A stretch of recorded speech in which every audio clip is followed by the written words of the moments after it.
आज हम ग्रामीण परिवेश के नेक्स्ट दूसरा लेक्चर है आज हमारा। उर्वरक भारत में कौन सा उर्वरक भारत में नहीं बनता? पोटेशियम। जो पोटेशियम उर्वरक है इसका भारत में निर्माण नहीं होता। भारत में निर्माण होता है किसका? N2 नाइट्रोजन का, और किसका? नाइट्रोजन का और फास्फोरस का। इसका भारत में निर्माण होता है। पोटेशियम का भारत में निर्माण नहीं होता। अगला क्वेश्चन, विश्व में निम्न में से किस फसल की अत्यधिक क्षेत्र में, भारत में से कौन सी फसल है जो सर्वाधिक क्षेत्रफल पर उगाई जाती है? गेहूँ। विश्व में सबसे ज़्यादा जो उगाया जाता है वो है गेहूँ। और भारत में भी सबसे ज़्यादा क्या? उत्तर प्रदेश में, भारत में क्या होगा? यूपी में सबसे ज़्यादा गेहूँ, गन्ना। अगला क्वेश्चन देखो, कौन सा धान्य नहीं है? धान्य मतलब जो अनाज के अंतर्गत आता है। किस में आता है? जो अनाज में काउंट होता है, तो उसका कौन सा नहीं है? वो आपको बताना। गन्ना जो है वो अकाउंट, ये धान्य के अंतर्गत नहीं आता। गेहूं का वैज्ञानिक नाम बताना आपको। गेहूं का वैज्ञानिक नाम टिटिकम सेटावियम, ऑप्शन नंबर 4। अगला क्वेश्चन देखो आप, आलू ज़्यादातर अपना, जो आलू होता है जो हम सब्जियों में प्रयोग करते हैं, आलू के अंदर क्या पाया जाता है? शर्करा होती है, रेशा होती है, स्टार्च होता है, क्या होता है? आलू के अंदर सबसे ज़्यादा कार्बोहाइड्रेट होता है। क्या होता है? सबसे ज़्यादा क्या होता है? कार्बोहाइड्रेट। और कार्बोहाइड्रेट का दूसरे क्या बोलते हैं हम? स्टार्च बोलते हैं। ठीक है, तो ऑप्शन नंबर क्या आएगा इसका? Option number C. ठीक है, ऑप्शन नंबर 3 आ जाएगा इसका। अगला क्वेश्चन देखो आप, अणु जो जनिक सामग्री को संग्रहित करता है उसे हम क्या बोलते हैं? जो उनका अणु होता है और हमारी बॉडी में जो संग्रहित होता है तो उसे हम क्या बोलते हैं? उसे बोलते हैं DNA। क्या बोलते हैं? DNA। जैसे DNA की जांच करते हैं फिंगरप्रिंटिंग में ना, तो वही। ठीक है, अगला क्वेश्चन देखो आप, DNA अणु की संरचना कैसी होती है? ये पूछा आपसे, DNA की संरचना कैसी होती है? आप बताओगे द्विगुणिक कुंडलिक होती है। अगला क्वेश्चन, भूसरण ज़्यादातर इससे प्रभावित होता है। भूसरण से इसमें बताया गया कि भूसरण से सबसे ज़्यादा क्या प्रभावित होता है? आपको बताना। जो भूसरण आता है इसमें वर्षा की तीव्रता सबसे ज़्यादा क्या होता है? वर्षा की तीव्रता प्रभावित होती है भूसरण से। अभी अगला क्वेश्चन देखो, वर्षा ऋतु में होने वाले भूसरण का प्रमुख परिणाम क्या होता है? जो वर्षा ऋतु में होती है उसका क्या परिणाम होता है? मिट्टी के कणों का अलग होने से मिट्टी की संरचना का नाश हो जाता है। जो मिट्टी, ये हमारी परत है, और जब हमारा भू संरक्षण होता है तो ये जो ऊपर की जो मिट्टी है ना, ये मिट्टी हट जाती है, तो उससे परत अपरदन हो जाता है। अगला क्वेश्चन देखो, ये आपका हो गया क्वेश्चन, ऑप्शन नंबर 40। अब आप देखो, फसल उत्पादन के लिए जुताई महत्वपूर्ण है। जैसा हमने अपनी फसल बोई तो हमें पूछा गया कि फसल की जुताई का कौन सबसे महत्वपूर्ण है? तो आपको बताना है, बीजों के लिए अच्छी क्यारी तैयार करना। हमें क्या करना पड़ता है? बीजों के लिए अच्छी क्यारी तैयार करनी होती है। फली की ग्रंथियों का नाइट्रोजन स्थिरीकरण के लिए जिम्मेदार कौन होता है? राइजोबियम होता है। अगला क्वेश्चन जो है ये वाला, नाइट्रोजन की फली का, आपने राइजोबियम फली को उपजाऊ से वापस मिट्टी में जोतने की तकनीकों को क्या कहते हैं? जब फली हम लगाते हैं जो उसको उसी वापस मिट्टी में हम जैसे उसी मिट्टी में से दोबारा से उगाते हैं, तो उस तकनीकी को हम क्या कहते हैं? हरित उर्वरक। क्या कहते हैं? हरित उर्वरक। इससे क्या होता है? ये ना हमारी फसल के लिए ये हमारी फसल के लिए बहुत उपयोगी होता है। इससे हमारी मिट्टी की उर्वरता खराब नहीं होती, तो इसे हम कहते हैं हरित उर्वरक। और ये हमारी फसल के लिए बहुत ही लाभदायक होता है। अगला क्वेश्चन देखो, वेरी इंपॉर्टेंट क्वेश्चन। आमतौर पर प्रयोग में आने वाले पोटेशियम उर्वरक कौन सा है? जो हम आमतौर पर पोटेशियम को प्रयोग करते हैं वो कौन सा होता है? ये होता है हमारा म्यूजियम ऑफ पोटेश। अगला क्वेश्चन, आपके मिट्टी में प्रवेश करने वाली पानी की दर जिसमें बड़ी अच्छी तरह से बताया जा सकता है, तो उसे क्या कहते हैं? जिससे हमारी मिट्टी की उर्वरता बनी रहती है, उसे कौन सी वो कहते हैं? अंतःस्पंद घुटपेश दर। क्या बोलते हैं? अंतःस्पंद। पानी का कौन सा प्रकार फसल की वृद्धि के लिए अत्यंत महत्वपूर्ण है? केशिका पानी। जो केशिका पानी होता है वो पानी के लिए बहुत ही महत्वपूर्ण होता है। अगला क्वेश्चन, कीटों पर नियंत्रण के संबंध में कौन सा जो हम कीटों के विज्ञान में किसके अंदर करते हैं?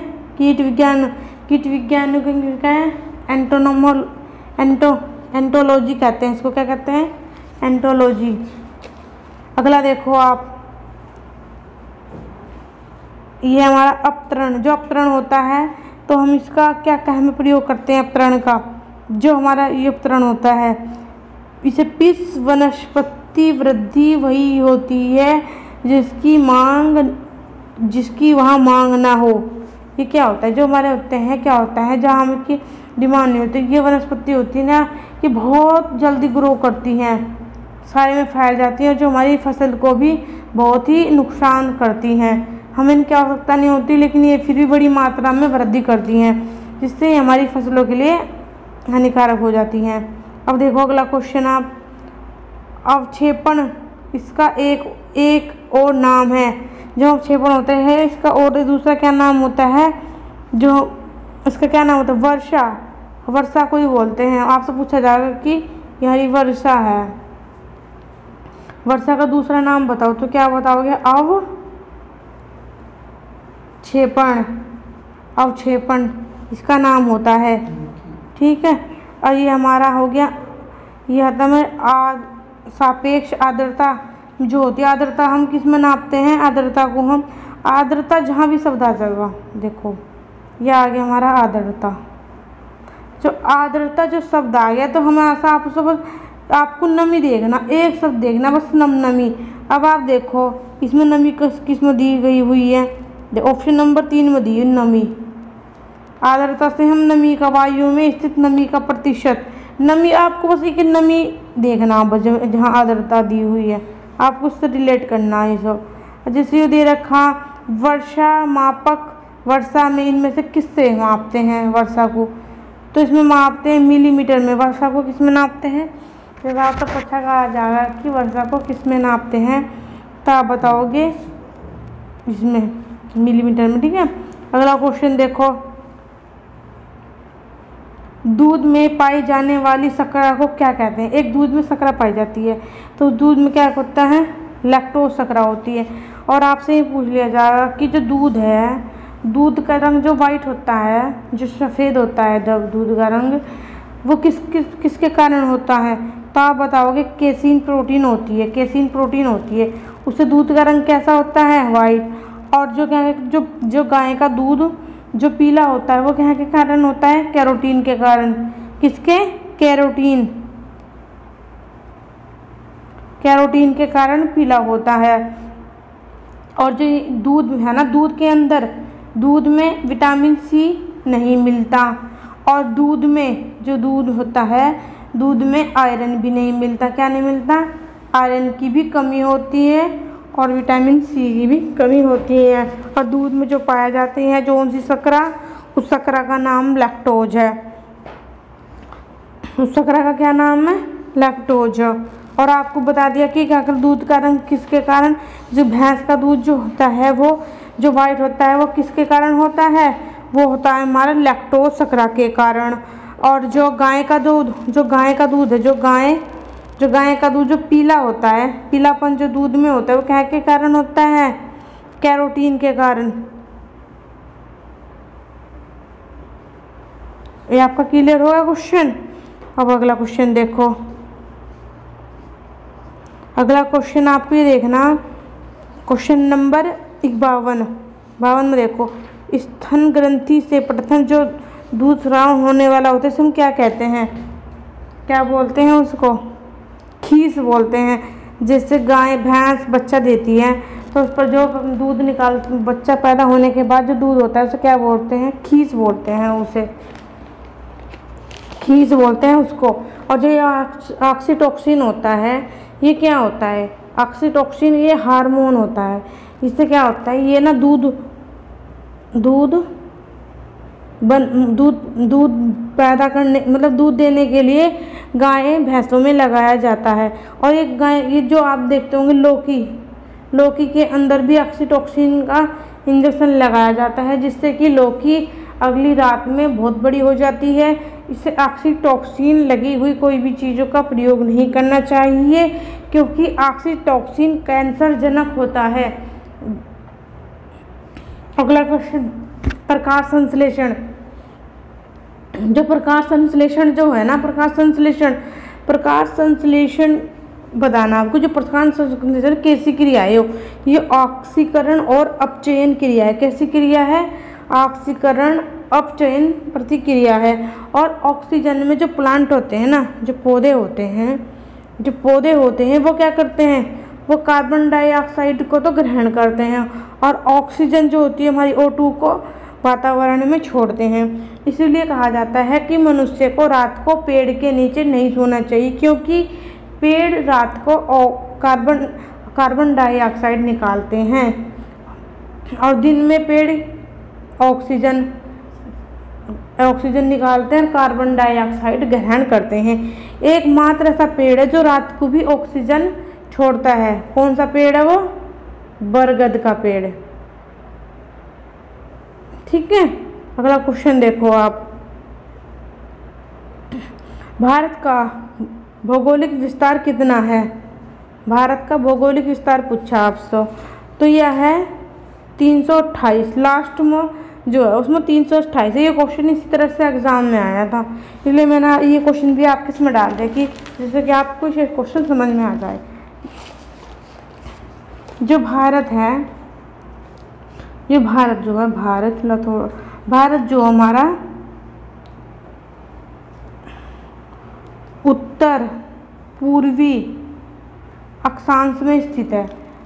भारत कहमा है उत्तर पूर्वी अक्षांश में स्थित है। और भारत कौन से गोलार्ध में? देखो, जिसमें आपको ये बता देती हूँ, ये गोलार्ध, ये जो है जो ऊपर का है ये वाला, ये कौन सा गोलार्ध है? उत्तरी। और जो ये नीचे वाला है ये कौन सा है? दक्षिणी गोलार्ध। तो भारत जो है वो उत्तरी गोलार्ध में स्थित है। यहाँ भारत कहाँ है? उत्तरी गोलार्ध में स्थित है भारत। ये कि यहाँ पे हो उत्तरी गोलार्ध में भारत स्थित है। अगला क्वेश्चन देखो आप।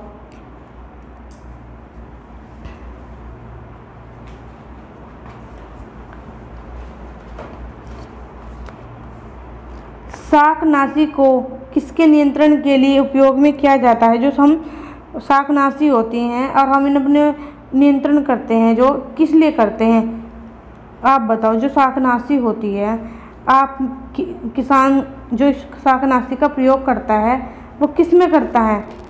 ये करता है अपतृष में। अपतृष क्या होता है? ये होते हैं खरपतवार की तरह होते हैं, जो बिना बोए ही हमारे खेतों में उग जाते हैं। जैसे हमारे ये खेत है और हमने यहाँ कोई फसल लगाई, और लेकिन कुछ खरपतवार होते हैं ना, वो अपने आप ही इस ज़मीन में उग जाते हैं। तो इनसे क्या होता है? जो हमारे प्लांट होते हैं इनका सही से विकास नहीं होता, पोषक तत्व ये सारे यहीं पे ही हो जाते हैं, वो यही ले लेते हैं। तो इसे क्या है? इसे हटाने के लिए हम किस चीज़ का प्रयोग करते हैं? इसे हटाने के लिए हम शाकनाशी का प्रयोग करते हैं। अब देखो, जैसे कि आपने देखा, और जो केंचुआ होता है ना, केंचुआ, ये इसे क्या बोलते हैं? इसे बोलते हैं किसानों का मित्र। किसानों का मित्र किसे कहते हैं? केंचुए को। क्योंकि जो केंचुआ होता है ये जो है मिट्टी जो होती है ना हमारी मिट्टी को, ये मिट्टी को क्या बनाता है? उपजाऊ। मिट्टी को उपजाऊ बना, नीचे की मिट्टी को ऊपर कर देता है और ऊपर की मिट्टी को नीचे, जिससे कि उसकी उर्वरता बढ़ जाती है। तो केंचुए को क्या बोलते हैं? किसानों का मित्र। अगला क्वेश्चन देखो आप, जो ये वाला क्वेश्चन है, गन्ने के पुष्पण को क्या कहते हैं? जो गन्ना होता है, देखो आपने गन्ना देखा, जो गन्ने के जो पुष्प होते हैं उसको क्या बोलते हैं? आपको ये बताना, क्योंकि ग्रामीण परिवेश से संबंधित क्वेश्चन है, इसमें इसी तरह के क्वेश्चन आपसे पूछे जा सकते हैं। इससे आप इसे तैयारी करने चलो कि आपका एक भी क्वेश्चन गलत ना हो, अधिकांश आप क्वेश्चन सही कर ले जाओ। अब देखो आप कि गन्ने के पुष्पण को क्या कहते हैं, तो आपको ये बताना क्या बोलते हैं इसको, जल्दी बताओ। तीर कहते हैं इसको। आप देखो आपके माइंड में ये क्वेश्चन भी नहीं आया होगा कि गन्ने के पुष्पन को तीर कहते हैं, क्योंकि इसका आंसर बिल्कुल एकदम डिफरेंट है। तो आप इसका क्या बताओगे कि गन्ने के पुष्पन को हम क्या कहते हैं? तीर बोलते हैं। ठीक है, अगला क्वेश्चन देखो आप, question number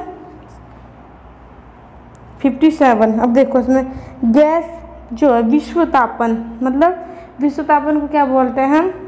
global warming. Global warming से क्या होता है? हमारे जो है ना, हमारी जो पृथ्वी है, जो हमारी पृथ्वी की जो भूमि है, जो हमारी अर्थ है ना, तो हमारी अर्थ मतलब पृथ्वी का जो टेम्परेचर है ना वो बहुत ज़्यादा बढ़ जाता है। क्या हो जाता है? उसमें वृद्धि हो जाती है। तो ये जो वृद्धि होती है ये पूछा गया, ये किससे होती है? मीथेन से होती है, N2O नाइट्रस ऑक्साइड, ये CO2 कार्बन डाइऑक्साइड, क्लोरोफ्लोरोकार्बन, ये दिया ऑप्शन में। तब आपको बताना कि देखो किससे होती है, तो आपको बताना कार्बन डाइऑक्साइड से ही विश्व तापन में वृद्धि होती है। और जो ये क्लोरोफ्लोरो से क्या होती है? इससे हमारी ओजोन O3 जो होती है, हमारी ओजोन परत होती है। ओजोन परत में सबसे ज़्यादा हानिकारक है वो CFC होती है। और मीथेन, जो ये मीथेन गैस होती है ना, ये गोबर से बनती हैं। कहाँ से? गोबर से। और जो ये कोयले की खानें होती हैं वहाँ से क्या पाई जाती है? मीथेन गैस उत्पन्न होती है। और नाइट्रस ऑक्साइड जो होती है ये हंसाने वाली गैस बोलते हैं। इसे क्या बोलते हैं? हंसाने वाली गैस। हंसाने वाली गैस कौन सी होती है? Nitrous oxide. और आपसे ये पूछा गया कि पानी की विशिष्ट ऊष्मा कितनी है, तो ये देखो पानी की विशिष्ट ऊष्मा कितनी है, तो आप कितनी बताओगे? आप बताओगे कि पानी की 1 कैलोरी पर ग्राम है। कितनी है? 1 कैलोरी पर ग्राम। हमारे वीडियो को लाइक करें, सब्सक्राइब करें।